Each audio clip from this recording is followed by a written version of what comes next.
सलाम नमस्ते सत श्री अकाल। मैं हूं रजा और आप देख रहे हैं रजाग्राफी की सबसे खास रिपोर्ट, अंतरराष्ट्रीय प्राइम टाइम रिपोर्ट। एक वीडियो के अंदर दुनिया की तमाम बड़ी खबर आसान और सिंपल भाषा में आपके सामने। दोस्तों, तुर्की के विदेश मंत्री बांग्लादेश पहुंचे हैं और बांग्लादेश से उन्होंने कई अहम डील की हैं, जिनमें बड़ी डील ये है कि बांग्लादेश और तुर्की के बीच अब डिफेंस एग्रीमेंट हो चुका है। दोनों एक दूसरे देशों की रक्षा करेंगे, साथ मिलकर हथियार बनाएंगे। तुर्की बांग्लादेश को हथियार बेचेगा। अब बताओ क्या बचा? भारत के आसपास के जितने भी देश हैं, सबसे भारत की बातचीत खराब है। विदेश नीति की ऐसी की तैसी हुई पड़ी है और भारत के अंदर, हमारे मुल्क के अंदर बेड़ा गर्क अलग लेवल से है, क्योंकि हमारे देश में हिंदू मुसलमान के अलावा मोदी सरकार ने नहीं किया है कुछ भी। मोदी की खुद की इतनी हिम्मत नहीं है, और किसी भी मोदी के टटपूंजिये को बोल दो कि पाकिस्तान, बांग्लादेश, इनके नाम लिए बिना, मुसलमान इस्लाम का नाम लिए बिना 2 मिनट बोल कर दिखा दो, भाई साहब स्टेज पर हक के चले जाएंगे। और आज हमारे मुल्क की हालत देखो, जितने हमारे पड़ोसी देश हैं सब हमारे लिए एक तरफ से दुश्मन बने हुए हैं। उधर इंडोनेशिया के भी विदेश मंत्री इस वक्त भारत आए हुए हैं। मकसद उनका यह है कि भारत से ब्रह्मोस मिसाइल खरीदी जाए। इसके अलावा और भी कई अहम मुद्दों पर इंडोनेशिया और भारत के बीच बातचीत हुई है। भारत ने प्रोजेक्ट 18 रिलीज किया है, जारी किया है। इस प्रोजेक्ट के अंडर जितने भी भारत की नेवी में हथियार हैं, चाहे वो वॉरशिप हो, चाहे वो पनडुब्बी हो, सबको वो अपग्रेड करेगा। इन सबको अपग्रेड करने के लिए जिन भी देशों से बात करनी पड़े, जिन भी देशों से पैसे लेकर देकर डील करनी पड़े, करेगा। भाई, चीन का एक युद्धपोत ताइवान के करीब आ गया था, तो ताइवान के कोस्ट गार्ड हिम्मत दिखाते हुए चाइना के उस जहाज से कह रहे हैं कि तुम यहाँ के नहीं हो, इस जगह से बिलोंग नहीं करते हो, तुम हमारी टेरिटरी की तरफ आ रहे हो, इधर से वापस मुड़ जाओ।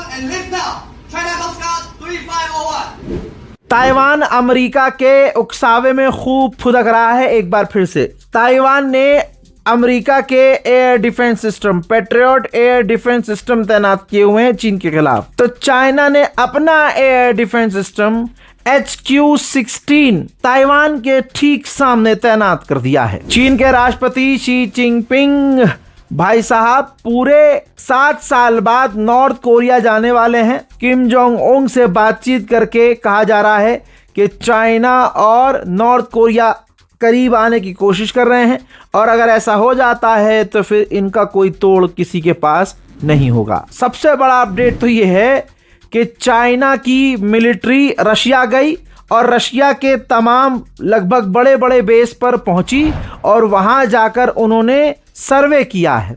क्या सर्वे किया है, ये चल क्या रहा है, किसी को नहीं पता। लेकिन जब रशिया यूक्रेन से लड़ रहा है, ऐसे में चाइना की फौज खुले में रूस जाती है और तमाम उसके जो सैन्य ठिकाने हैं रूस के, उसका दौरा करके आती है। तो ये एक बड़ी बात है, क्योंकि चीन और रशिया एक हैं और ये दोनों दोस्त ईरान के हैं। मॉरिशस के ज़मीन पर, आइलैंड पर, डियागो गार्सिया पर ब्रिटेन का कब्जा है और अमेरिका सोच रहा है कि उस आइलैंड को ख़रीद लिया जाए, क्योंकि उस आइलैंड पर यानी डियागो गार्सिया पर अमेरिका का बेस है। तो यानी अमेरिका डियागो गार्सिया खरीदने का प्लान कर रहा है। बरतानिया जितना उछलता है, असलियत यह है कि ब्रिटेन के पास सबसे खतरनाक 5 पनडुब्बियां हैं, जो परमाणु पनडुब्बी है और अलग अलग तरह की है और काफी महाशक्तिशाली है। और इस वक्त ब्रिटेन की वो पांचों की पांचों पनडुब्बियां आउट ऑफ सर्विस है, काम नहीं कर रही हैं। नॉर्थ कोरिया के तानाशाह तस्वीर देखिए, किम जोंग उंग मिसाइल साइट पर, परमाणु मिसाइल साइट पर पहुंचे हैं और वहां जाकर बयान दिया है कि हम अपना परमाणु प्रोग्राम कभी नहीं छोड़ेंगे। मेरे दोस्तों, इंडोनेशिया और फिलीपींस में 9 मैग्नीट्यूड का खतरनाक जलजला, भूकंप, अर्थक्वेक आया है, जिसकी वजह से इंडोनेशिया और फिलीपींस में ज्यादा तबाही मच गई है। बल्कि यूं कहूं, फिलीपींस में ज्यादा तबाही मची है। देखिए तबाही के मंजर।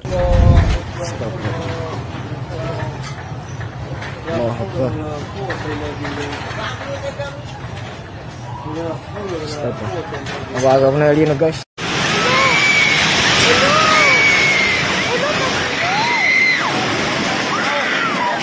Ano na yung tao dito?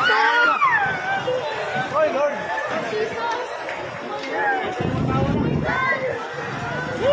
Hulo!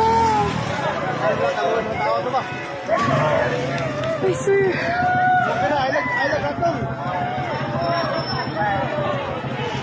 Hulo!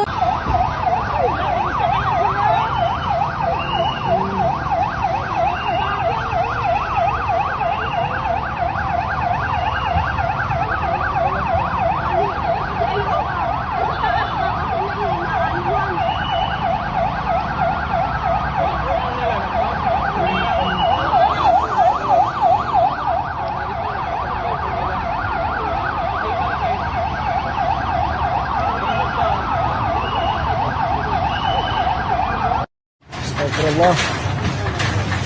Mabagali na gina guys. Oh, Akbar.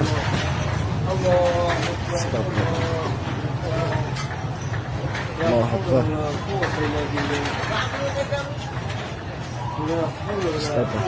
Mabagali na rin guys. हजरात, हमारी दुआ है कि यहाँ इंडोनेशिया, फिलीपींस में जो भूकंप आया है ये आगे और ना आए, क्योंकि चेतावनी व्यक्त की गई है कि इस खतरनाक भूकंप के बाद सुनामी भी आ सकती है। मेरे दोस्तों, आइए अब भारत की कुछ बड़ी खबरों पर भी नज़र डाल लेते हैं। काफ़ी समय बीत चुका है, मैं लगभग 10 दिन से कश्मीर में हूँ। आप लोग भी बेचारे परेशान हैं कि रज़ा भाई नेशनल प्राइम टाइम में क्या हो रहा है, हिंदुस्तान में क्या हो रहा है, आप बोल नहीं रहे।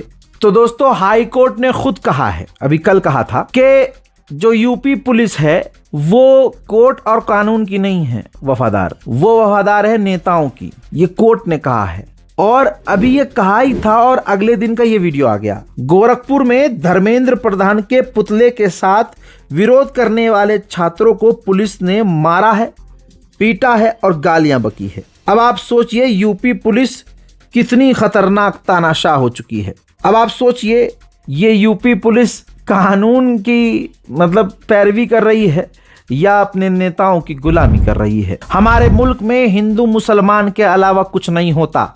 यकीन जानिए, अगर हिंदू कत्ल भी कर दे तो शोर नहीं मचेगा। मुसलमान के हाथ से अगर हल्का सा गुनाह हो जाए तो भाई बखेड़ा खड़ा हो जाएगा। ये आज हिंदुओं का दोगला चेहरा सारी दुनिया को नजर आ रहा है।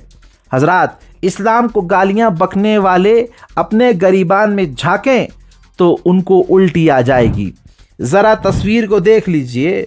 ये यूपी का कथावाचक है देव महाराज। एक महिला ने, हिंदू ही महिला ने, हिंदू बहन ने इस पर रेप का आरोप लगाया है।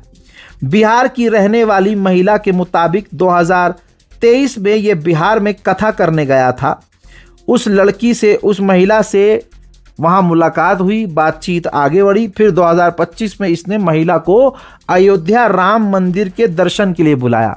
सारे काम राम मंदिर के नाम पे हो रहे हैं भाई साहब, खास कर ये हमारी हिंदू बहनों के साथ जो उल्टी सीधी चीज़ें हो रही हैं। जब महिला अयोध्या पहुंची तो इसने कहा कि उससे शादी करेगा। फिर उसके बाद शादी का ख्वाब दिखाकर उसकी इज्जत लूट ली। फिर कुछ दिन तक शादी की बात टालता रहा। जब महिला ने दबाव बनाया तो मंदिर में शादी की और कुछ महीने अपने साथ रखा और उसके जिस्म को नोचता रहा। इसके बाद महिला को अपनी ही गाड़ी से मायके भेज दिया। बाद में कथावाचक की ओर से महिला को उसका पीछा छोड़ देने की बात की गई। अब महिला ने पुलिस में शिकायत की है और एफआईआर दर्ज हो गई है। कथावाचक इसे साजिश बता रहा है। जब आप सोचिए, आसाराम बापू जब अप्रूव्ड, जब पैरवी कर रही है या अपने नेताओं की गुलामी कर रही है। हमारे मुल्क में हिंदू मुसलमान के अलावा कुछ नहीं होता। यकीन जानिए, अगर हिंदू कत्ल भी कर दे तो शोर नहीं मचेगा। मुसलमान के हाथ से अगर हल्का सा गुनाह हो जाए तो भाई बखेड़ा खड़ा हो जाएगा। ये आज हिंदुओं का दोगला चेहरा सारी दुनिया को नजर आ रहा है। हजरात, इस्लाम को गालियां बकने वाले अपने गरीबान में झांकें तो उनको उल्टी आ जाएगी। जरा तस्वीर को देख लीजिए। ये यूपी का कथावाचक है देव महाराज। एक महिला ने, हिंदू ही महिला ने, हिंदू बहन ने इस पर रेप का आरोप लगाया है। बिहार की रहने वाली महिला के मुताबिक 2023 में ये बिहार में कथा करने गया था। उस लड़की से, उस महिला से वहाँ मुलाकात हुई, बातचीत आगे बढ़ी। फिर 2025 में इसने महिला को अयोध्या राम मंदिर के दर्शन के लिए बुलाया। सारे काम राम मंदिर के नाम पे हो रहे हैं भाई साहब, खास कर ये हमारी हिंदू बहनों के साथ जो उल्टी सीधी चीजें हो रही हैं। जब महिला अयोध्या पहुंची तो इसने कहा कि उससे शादी करेगा। फिर उसके बाद शादी का ख्वाब दिखाकर उसकी इज्जत लूट ली। फिर कुछ दिन तक शादी की बात टालता रहा। जब महिला ने दबाव बनाया तो मंदिर में शादी की और कुछ महीने अपने साथ रखा और उसके जिस्म को नोचता रहा। इसके बाद महिला को अपनी ही गाड़ी से मायके भेज दिया।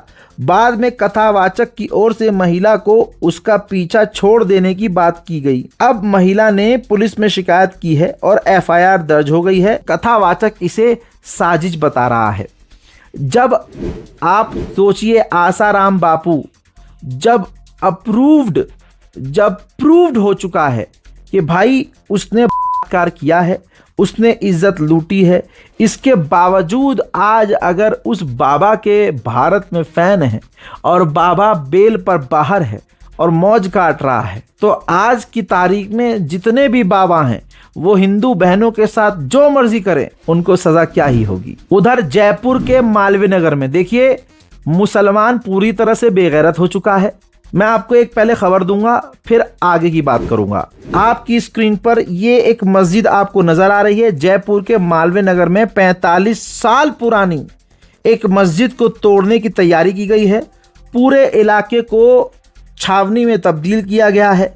कोशिश की जा रही है कि सुबह फजर के वक्त अंधेरे में इस मस्जिद को तोड़ दिया जाए, मस्जिद पर बुलडोजर चलाया जाए। प्रशासन का कहना है कि ये कार्रवाई सड़क चौड़ीकरण के नाम पर की जा रही है, यानी सड़क को चौड़ा करना है तो इनको मस्जिद तोड़ना है। हालांकि स्थानीय लोगों ने एक, अब दूसरा वीडियो देखिए, इसी सड़क पे बीचों बीच सड़क के मंदिर है, लेकिन मंदिर को नोटिस नहीं दिया गया है। स्थानीय मुस्लिम समुदाय का दावा है कि मस्जिद की जमीन साल 1981 में खरीदी गई थी और उसके तमाम कानूनी दस्तावेज मौजूद हैं। उनका आरोप है कि उसी स्थान पर मौजूद मंदिर को कोई नोटिस नहीं दिया गया है, जबकि मंदिर बीच सड़क पे है, जबकि कार्रवाई सिर्फ मस्जिद के खिलाफ की जा रही है। आप समझ रहे हैं, मोदी है, योगी है इस मुल्क में। बीजेपी असल में विकास नहीं कर सकती, सिर्फ विनाश कर सकती है। और हिंदुओं को 2014 से ऐसा बना दिया गया है, ट्रेन कर करके, जहर पिला पिला के, कि वो बेचारे नौकरी नहीं मांगते। उनके मन में नौकरी, रोजगार, शिक्षा, पढ़ाई, सिलेंडर, महंगाई है ना, एजुकेशन सिस्टम, करप्शन है, बेरोजगारी, अनलिमिटेड बेरोजगार, घर में सारे बेरोजगार। तो जब परेशान होकर सवाल इनके मन में आता है ना, तो तुरंत मुसलमान पर हमला करके मुसलमान की मस्जिद तोड़, देखो देखो देखो देखो देखो देखो हिंदुओं उधर देखो, हमने मुसलमानों की मस्जिद तोड़ दी। अरे हिंदू रोजगार, काय का रोजगार, उधर देखो, वो देखो मुसलमान को हमने जेल में डाल दिया। क्या क्या रोजगार चाहिए तुम्हें? अरे मेरे हिंदू भाई बहनों, भाइयों बहनों, ये देखो हमने जो इलाके का नाम मुसलमान नाम पे था, हमने हिंदू नाम पे कर दिया है। देखा विकास। योगी जी, वो अस्पताल में बहुत महंगी दवाइयाँ मिल रही है और डॉक्टर भी सही इलाज नहीं कर रहे हैं। अरे इलाज, अस्पताल, अरे कानून, इधर देखो, ये देखो कानून हमने क्या बना दिया। देखो आज उत्तर प्रदेश में कोई सड़क पर नमाज नहीं पढ़ सकता, सड़क पर नमाज नहीं पढ़ सकता। देख रहे हो, ये चल रहा है, यही चल रहा है। और मुसलमानों की औकात, मुसलमान अपनी मस्जिद बचा लेगा? नहीं बचा सकता, क्योंकि मुसलमान आपस में पहले लड़ ले, आपस की लड़ाई ख़त्म कर ले। अरे मुसलमान जब एक मदरसे और आलिम दीन को उल्टा सीधा कहने वाले पर एक FIR नहीं करवा पाया, जबकि वो मुसलमान हमारी ही सफ़ का है, नौजुबिल्ला वो मुसलमान हमारी सफ़ में खड़ा होकर हिंदूवादी भाजपाई नेताओं की ज़बानी बोल गया। कहने वाले कह रहे हैं लोग उसकी बात नहीं समझे। अरे वो आलिम है, जितना तुमने उसे डिफेंड करने के लिए, जितना सूफियान को डिफेंड करने के लिए तुम लोगों ने दूसरों को, उसको गाली बकना गलत है, सपोर्ट हम नहीं करते। उसके वालिदैन को गाली बकना गलत है, हम सपोर्ट नहीं करते। उसका मकसद शायद पॉजिटिव रहा हो, लेकिन उसके जुमलों ने हमारे उलमाए कराम की तौहीन की है। लेकिन मुसलमान का दोगलापन और गद्दारी मुसलमानों की देखिए कि एक नचनिया, एक शराबी, एक कबाबी ने 4 बात अगर अच्छी कर दी उसमें जहर घोलकर, तो ये दावा कर रहा है, आज का मुसलमान दावा कर रहा है भाई तुम समझे नहीं उसकी बात को यार, उसने सही तो कहा है। अरे सुअर की झांट, आलिम दीन की पैर की तुम धूल भी नहीं। जिस तरह के वो जुमले आलिम दीन, वो सारे मदरसों को एक ही लाइन में तोल गया। आलिम दीन, अरे आलिम दीन के आगे हम, आप और आप जैसे पता नहीं कितने जाहिल ही रहेंगे। एक शराबी कबाबी बताएगा कि मदरसे कैसे होने चाहिए। मकसद तुम्हारा जो भी हो, वर्ड्स गलत थे, लहजा गलत था, तरीका गलत था, मकसद तुम्हारा जो भी हो भाई, इन्हीं मुसलमानों ने तुम्हें सपोर्ट करके यहां तक, तुम नाच रहे थे किसी की बहन के साथ, किसी की अम्मा के साथ, मुसलमानों ने कुछ कहा, सारा बेगैरत मुसलमान तुम्हें सपोर्ट करता रहा। तुम शराब पी के नाचे और वीडियो बनाकर डाला भी, गुनाह भी किए और छुपाया नहीं, उस गुनाह को डाला सोशल मीडिया पर। इस बेगैरत मुसलमान ने तब भी तुम्हें सपोर्ट किया। तुमने अल्लाह, दीन और पैगंबर के नाम पर इस्लाम टोपी से मजाक नहीं, ये इस्लामी कंटेंट टच करके तुमने मुसलमानों का लाइक और फॉलोवर हासिल किया। और फिर तुम बन गए ज्ञानी कि भाई अब जब मुसलमान सपोर्ट कर रहा है तो मैं मुसलमानों के आलिम दीन से ऊपर हूं भाई, अब तुम्हें पास फॉलोवर है, मैं जो बोलूंगा लोग मानेंगे। हुआ क्या फिर? कुरान पढ़ा है कभी जिंदगी में तुम लोगों ने?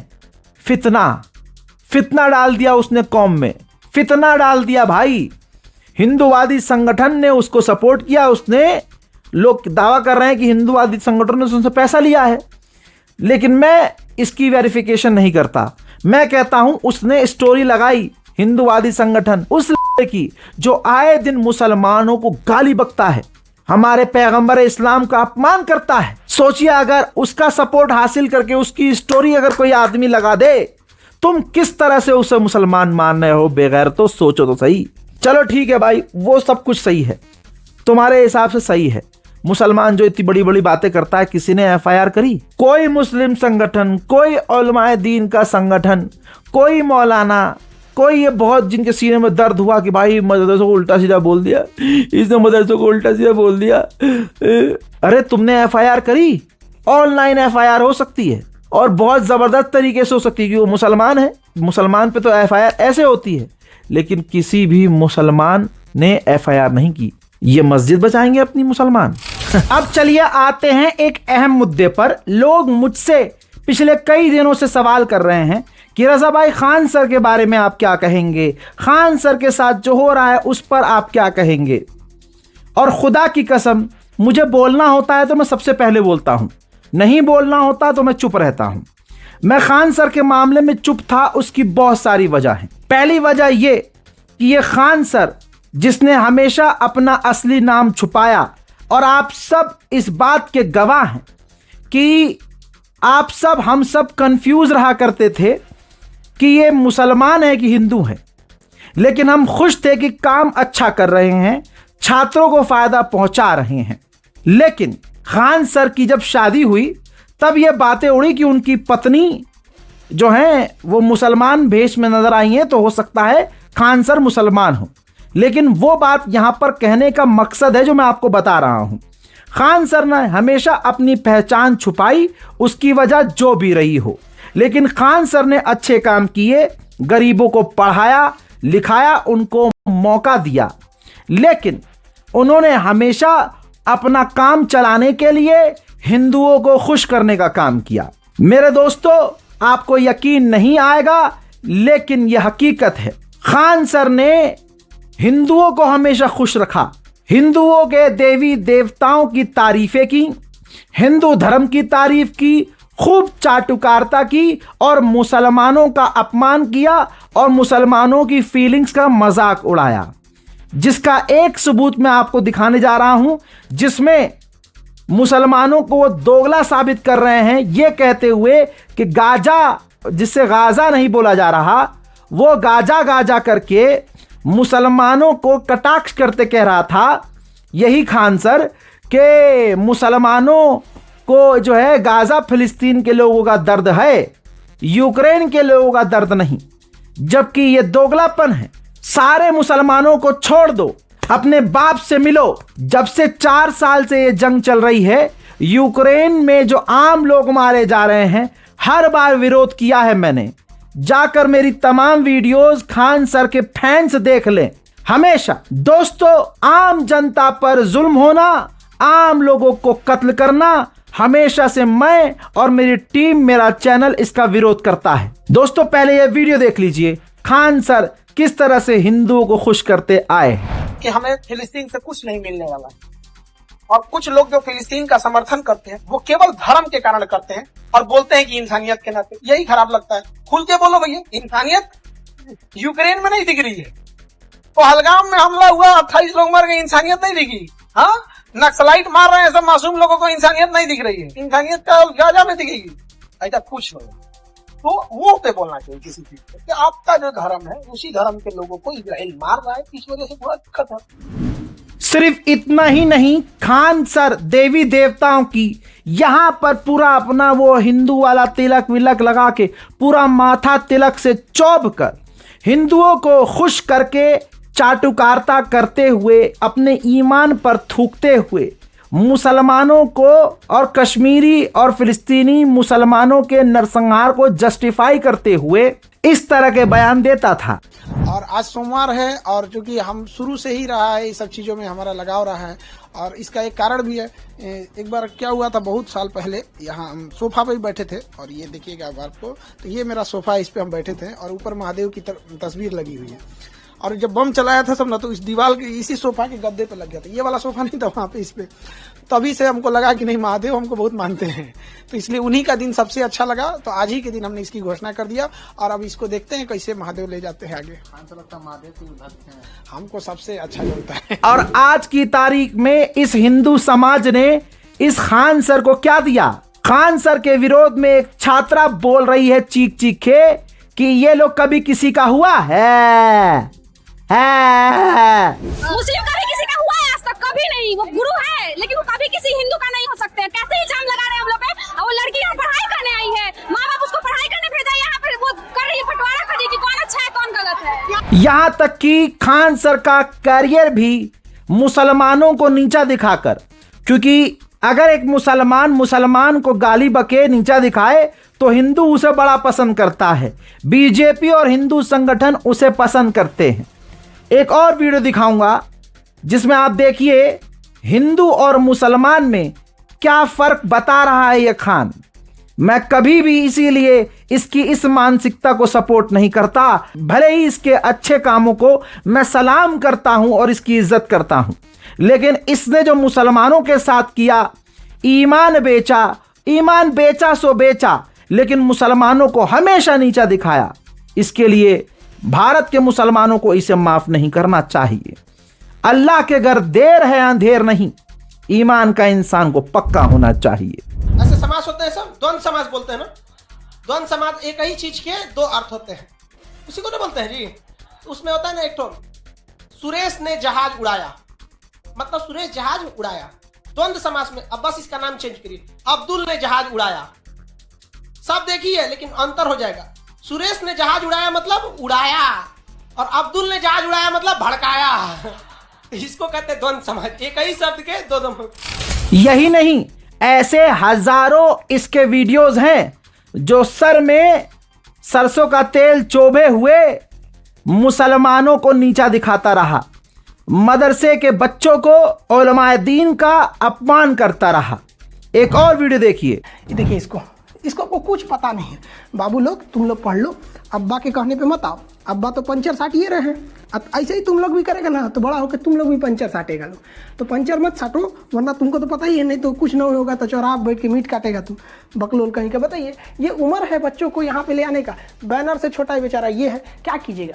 18-19 को पैदा होने से तो कोने काम आएगा, से कोनो बर्तन धोएगा, कोनो बकरी काटेगा, कोनो पंचर साट, 1-2 रहे। ऐसे में आपको कितने एग्जाम्पल दिखाऊं, आप खुद समझदार हैं और आपने तमाम इसकी ये वीडियोस और इसका ये कैरेक्टर ये देखा है आपने किस तरह से मुसलमानों को ये अपमानित कर करके आज खान सर बन गया। लोग कंफ्यूज रहे कि ये मुसलमान है कि हिंदू, लेकिन हिंदुओं को इसलिए पसंद आया ये आदमी क्योंकि ये मुसलमानों को अपमानित करता था, अपनी क्लासों में नीचा दिखाता था। अब दोस्तों, कहाना मैंने नंबर सबका आता है। इसने जिंदगी में अच्छे काम भी किए, उसका कभी विरोध नहीं करूंगा मैं जिंदगी में, उसके लिए मैं इसकी बहुत इज्जत करता हूं।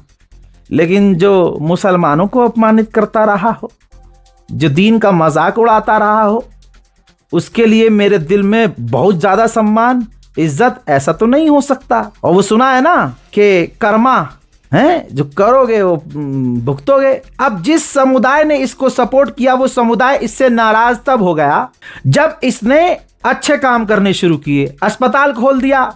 तो ये जो सस्ता अस्पताल खोल दिया तो ये तो डायरेक्ट सरकार के खिलाफ काम हो गया ना। जो काम सरकार नहीं कर रही है वो तुम कर दोगे तो सरकार को तो बुरा लगेगा ही। ऊपर से भैया अगला भिड़ लिया गोदी मीडिया से। अरे भैया गोदी मीडिया से भिड़ लिए, गोदी मीडिया, वो भी अंजना ओम कश्यप, मोदी की परी है, पापा की परी है भाई। वो उसका काम है, गोदी मीडिया का काम है पापा को डिफेंड करना, सैलरी इसलिए उनको मिलती है। तुमने पेपर लीक पर सवाल उठा दिए, तुमने गोदी मीडिया पर सवाल खड़े कर दिए और पापा की परी का पावर ये रहा कि जिसको दुनिया नहीं जानती थी कि ये मुसलमान है कि हिंदू, 2 घंटे के अंदर पूरी दुनिया जान गई कि अरे ये तो फैजल खान है। अचानक मुसलमानों से नफरत करने वाले हिंदू समुदाय ने तुरंत अपने दिलों से इसको निकालकर फेंक दिया। कट्टरवादी संगठन, मुसलमानों से नफरत करने वाले लोग तुरंत इसको, खान सर को फैजल खान कहकर गाली बकने लगे, तुरंत धर्म पर आ गए। और क्योंकि मुसलमान ये कंफर्म हो गया गोदी मीडिया के द्वारा, परी, पापा की परी के द्वारा, और कैंपेन चला दिया गोदी मीडिया ने। हर चैनल ने खान सर के खिलाफ कैंपेन चला दिया। तो खान सर जीत सकते थे क्या? सरकार पहले ही खान से नाराज थी कि एक तो इतना अच्छा काम कर रहा है, अला हम पे सवाल उठ रहा है कि ये काम तुम कर सकते थे, ये क्यों कर रहा है भाई। फिर उसके बाद ओहो हमारी बिटिया पर सवाल खड़े कर दिए, जिसकी वजह से हमारा प्रोपेगेंडा चलता है गोदी मीडिया, उस पर सवाल खड़े कर दिए। तो भाई ये तो होना ही था। ऊपर से पापा की परी के पति के बारे में किसी को नहीं पता हो तो मैं बताऊंगा भी नहीं, आला अधिकारी है अंजना ओम कश्यप का पति। उसने अपनी, और भाई मोदी की फेवरेट, तो भाई उसने अपनी पावर दिखाई। और आज जो खान सर की तस्वीर है दुनिया के सामने फैजल खान के तौर पर है।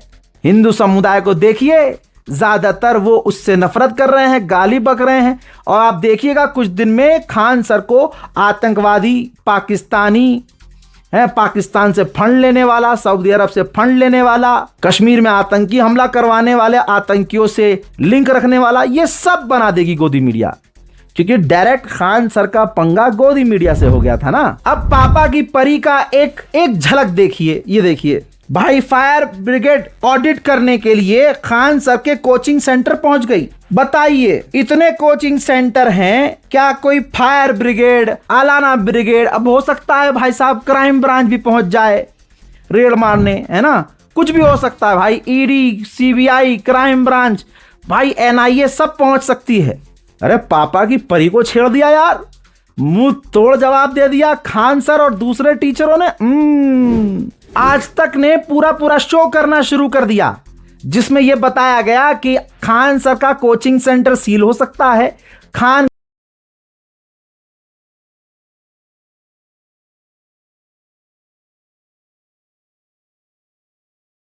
खान सर का कोचिंग सेंटर सील हो सकता है, खान गिरफ्तार हो सकता है। फैजल खान लिखना शुरू कर दिया। यहां आप देखिए कि ये किसी के सगे ना हुए। ये गोदी मीडिया और एक खास समुदाय के लोग किसी के सगे नहीं। जहां तुमने फाफा से सवाल कर दिया और मुसलमानों को गाली बकना छोड़ दिया, तो भाई जबकि खान ने मुसलमानों की आलोचना करना छोड़ा नहीं था, पर गलती ये हो गई कि भाई पापा की परी से पंगा ले लिया। फिर शो पता है कैसे चलने लगे? टाइटल भी पढ़ लीजिएगा और खबर भी सुन लीजिएगा। आर्म्स एक्ट के केस दर्ज होने के बाद से पटना में कोचिंग सेंटर चलाने वाले फैजल खान की मुश्किलें बढ़ते जा रहे हैं। एक बार फिर फायर डिपार्टमेंट की टीम फैजल खान के कोचिंग सेंटर में पहुंचे। वहां पर फायर सेफ्टी के मानकों की जांच की गई। फैजल खान ने नाम बनाया और अपना साम्राज्य खड़ा किया। दरअसल विवादों में घिरे फैजल खान के कोचिंग सेंटर का फायर डिपार्टमेंट की टीम ने मुआयना किया, जहां फायर सेफ्टी के नियमों के पालन में अनदेखी मिली।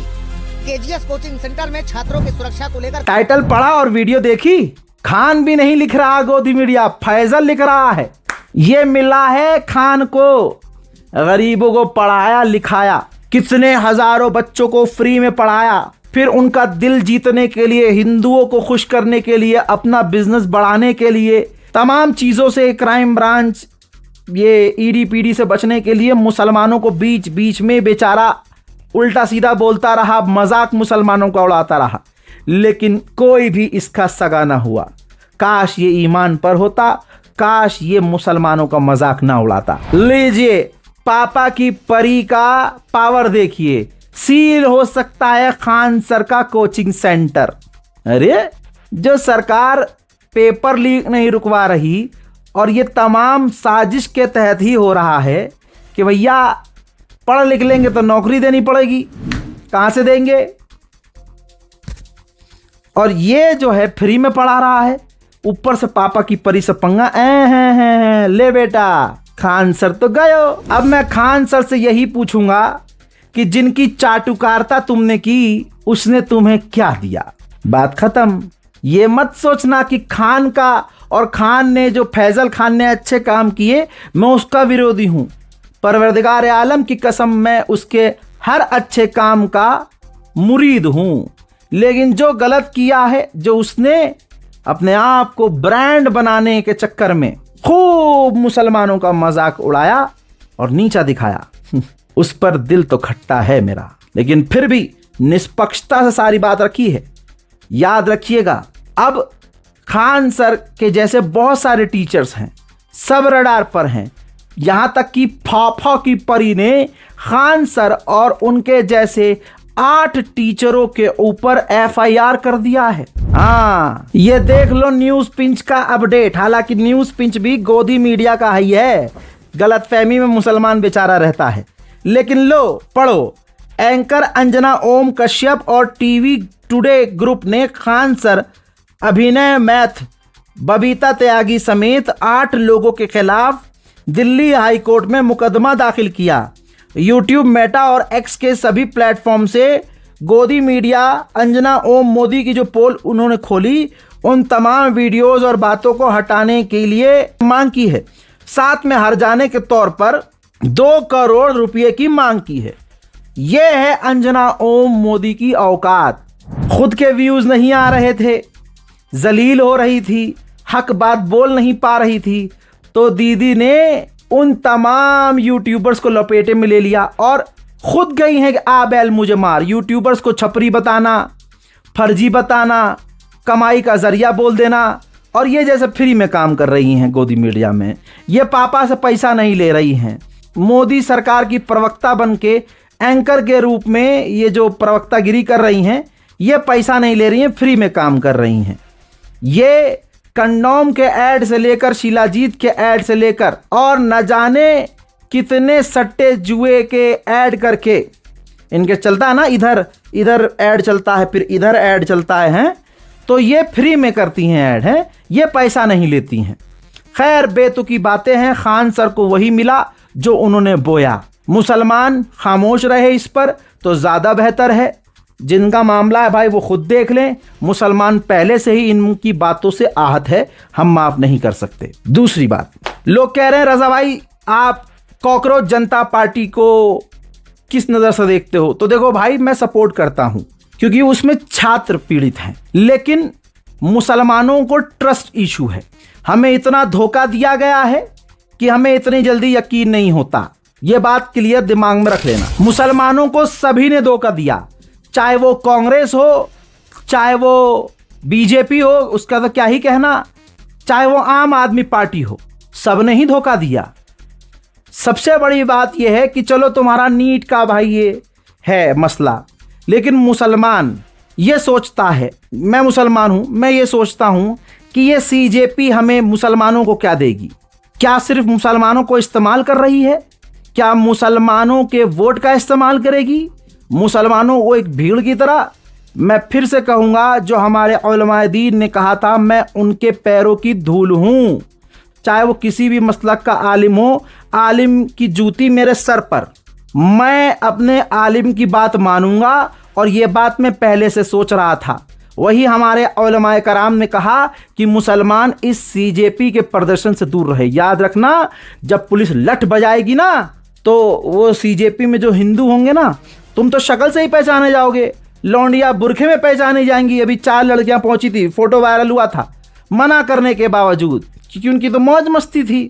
लेकिन जब चूतड़ पर लट पड़ता तो मुसलमानों पर जुल्म कर रही है पुलिस। अरे बड़ों की क्यों नहीं सुनती तुम लोग बड़े की क्यों नहीं सुनते? हमारे आलिम की क्यों नहीं सुनते हैं?